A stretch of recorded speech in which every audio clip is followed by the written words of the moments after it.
Welcome to Grateful Gwen's Good Reads. Glad you are here today, Kalani and friends. And even though Grandma can't compete with Bluey or Stitch or Penguins, it helps Grandma to feel like she's able to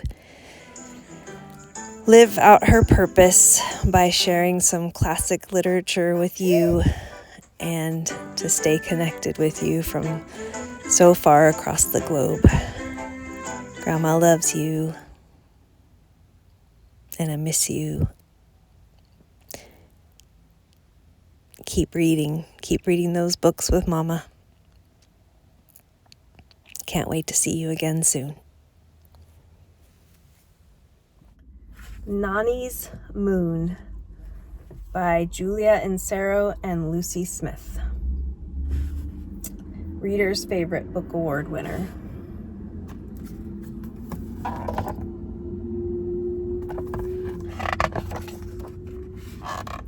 This book belongs to Kalani, my granddaughter.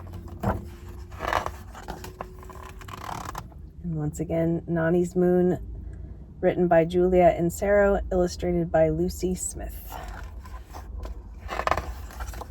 Dedicated to my 3 magic beans, our daddy bean and our own Nonni, Julia. For my lovely dad, we miss you every day, Lucy.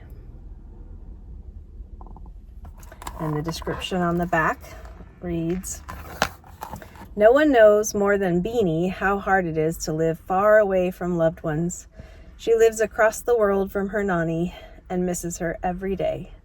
But then she figures out a way she and Nonni can send messages back and forth through the moon." It was bedtime. The moon was up and Beanie's mom was tucking her in. "I miss Nonni," said Beanie. "Me too," said Mom. "It's hard living far away from people we love."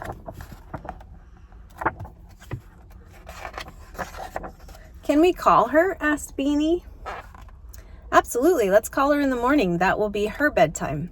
"Why is it her bedtime in the morning?" Beanie asked. "Because she lives on the other side of the world. So when the sun is rising and waking us up, the moon is coming out for Nonni, giving her a kiss and a big squeeze," Mom said. "Good night." Giving her a kiss and a big squeeze, Mom said, "Good night, Beanie. I love you to pieces and pieces."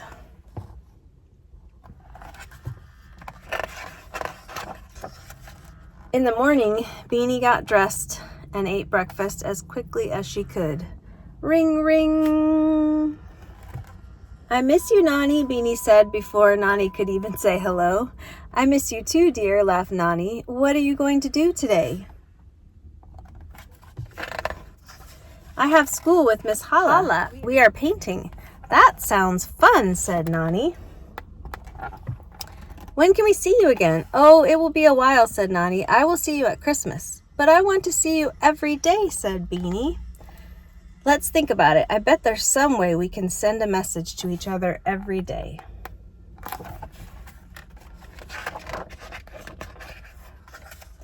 The next morning, Beanie jumped out of bed. She raced downstairs. "Mom, Dad, I have an idea," she said. But before she could share it, the phone rang. "Good morning, Beanie," Nonni said. "I thought and thought about how we could send a message every day, and I think I found a solution." "Nonni, I have an idea too." "The moon." They said it at the same time. Laughing, Nonni said, "I looked up and saw the moon tonight. It was so big and bright that I couldn't stop staring. And then I thought, Beanie gets to see the exact same moon." "Yes," Beanie said, "I saw it too." "So, when I go to bed tonight, I can send you a message through the moon," said Nonni. "Then later, when you see the moon, you can send the message back to me." "That sounds great," said Beanie. "Aren't we smart?" said Nonni. Beanie laughed. Beanie was so excited to get Nonny's message, she could barely concentrate at school. Following dinner and books, Beanie raced upstairs to get ready for bed. "Slow down, Beanie," said Mom. "Brush your teeth." "But I have to get Nonny's message," said Beanie. "I know," said Mom, "but her message will still be there after you've brushed your teeth properly." Beanie finished brushing and got into her pajamas. "Let's look at the moon," she said as she climbed up to the window. "Do you see a message?" asked Mom. "I don't know," said Beanie. "It just looks like the moon." "How about this?" suggested Mom. "Close your eyes and think of Nonni. What would she say?" Beanie closed her eyes and sat quietly. "Can you hear her?" "Shh," said Beanie. "I'm listening." After a few minutes, Beanie smiled. She said, "She loves me, and she misses me a lot." "It worked," laughed Mom. "That's great. Now let's send her one back." "But how do I do that?" asked Beanie. "Well, let's close our eyes again and imagine Nonni standing right in front of us. What would you say?" Beanie thought for a moment and said, "I love you and I miss you. I drew a picture of a kitty for you." Opening her eyes, she asked, "Is that good?"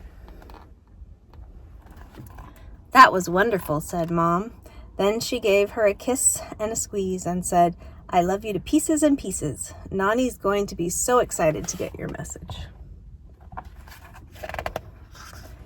Beanie fell into a deep sleep, and before she knew it, she was waking up to the rising sun. Again, she raced downstairs. "Can we call Nonni to see if she got my message?" she asked. "Let's finish eating breakfast, and then we can call her," said Mom. Ring, ring. "Nonni, did you get my message? Did you hear that I drew you a kitty?" Nonni laughed. "I was brushing my teeth and I saw the moon. I closed my eyes and I could hear your voice. It was wonderful. I couldn't stop smiling. And I can't wait to see the kitty picture," she said. "It worked," yelled Beanie. "Let's do this again. I can't wait to go to bed tonight." Nonni laughed. "Enjoy your day and have fun at school. Bedtime will come soon enough. I will send you another message tonight." That day at school, Beanie showed Miss Holla a picture she had drawn. "This is Nonny's moon," said Beanie. "This is how we send messages to each other. I tell her I love her and miss her, and she tells me she loves me too." "What a fabulous idea," said Miss Holla. "Maybe I could do the same with my sister who lives far away." "Oh, yes," said Beanie. "All you have to do is look at the moon and close your eyes and talk. When your sister sees the moon, if she listens very closely, she will hear you." After dinner that night, Beanie chose 3 books and Daddy read all of them. Beanie then went to get ready for bed. "Mom, Dad, come quick," yelled Beanie. Mom ran into the room. "What's wrong?" "It's Nonny's moon. It's gone." Beanie began to cry. "What do you mean it's gone?" asked Mom.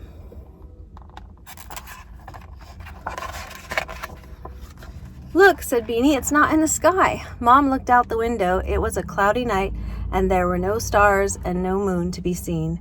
"What are we going to do? How can I send her a message?" Mom smiled. "Even though you can't see it, the moon is always there. Tonight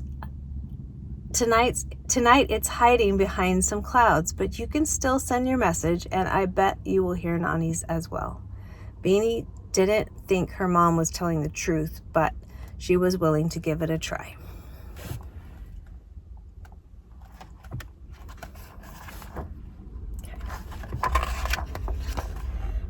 "Do you hear anything?" Mom whispered. "No," said Beanie. "How about now?" "Yes, I can hear her. She says she loves me, and she loved talking to us on the phone. And she said her cat Pookie did something funny." "That's wonderful," said Mom. "See how amazing the moon is? It's just like Nonny's love. Even if you can't see it every day, it will always be with you." "That makes me very happy." "Me too," said Mom, and she gave Beanie an extra tight squeeze.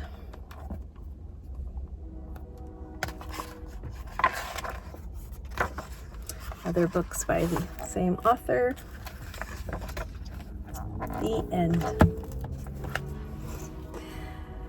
I don't go by Nonni, I go by Grandma, but Grandma loves you, Kalani. Grandma is going to send you a message, an I love you, I miss you message through the moon tonight. Kalani, make sure you listen and look for the message in the moon tonight. Until next time, take care, happy reading, and sweet dreams.